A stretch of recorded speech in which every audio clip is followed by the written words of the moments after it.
This is the last topic that is remaining in this unit, that is Taylor's stability number. This is also used to find out the factor of safety in case of finite slope. But here we use this stability number. So what is this stability number?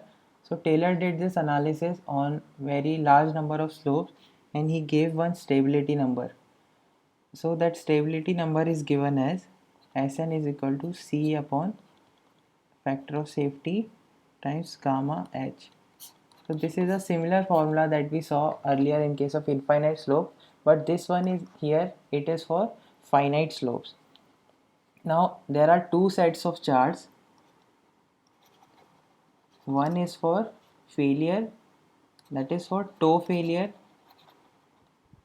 and second is for base failure.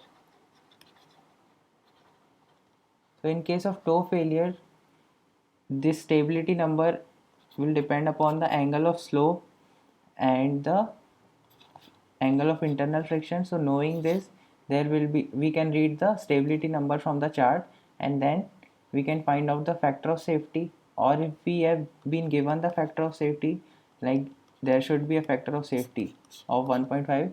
if we have been given something like this, and from using this factor of safety we can find out the safe height for a given angle of slope and for a given soil, that is C5 characteristics will be given. And other thing can be, if we have been given slope and height and everything, then we can find out the factor of safety. So these are the two things possible. And if it is a case of base failure, then there is one more term involved, that is depth factor. So that depth factor is nothing but, so in case of base failure, we know there will be a hard stratum below this soil or below this slope. So the location of that hard stratum is denoted or is represented by this depth factor.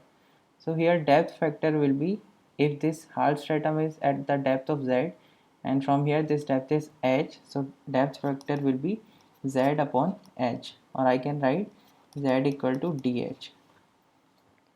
So that is the depth factor. So in case of base failure, there will be a chart which will include beta, phi, and along with this depth factor will also be included in that chart. So those charts are not of any importance to us. So we will see one example. So how can a question be asked from this topic? So I've taken an example here. A slope is to be constructed at an angle of 30 degrees to the horizontal from a soil having properties C is equal to 15 kilonewton per meter square, phi is equal to 22.5 degrees, gamma is equal to 19 kilonewton per meter square. Taylor's stability number is given as 0.046 and factor of safety is also given with respect to cohesion, that is 1.5. So in this formula, this factor of safety which is here, it is with respect to cohesion. So we have been given these things and the safe height is required. So we can simply put this formula Sn is equal to, so this here the thing is we don't have to use chart, but this value of stability number, it is given by using this angle of slope and this angle of internal friction. So from that we can find this value, but we will be given this value directly. So we can simply use the formula, that is C upon factor of safety gamma h. So from here h is equal to, C is 15, factor of safety is 1.5, gamma is 19 and stability number is 0.046. So from here if you find out, so this h will come out to be 11.44 meter, which is almost equal to 11.5 meter. So this is the answer. Now this is the kind of question you can be asked from this stability number.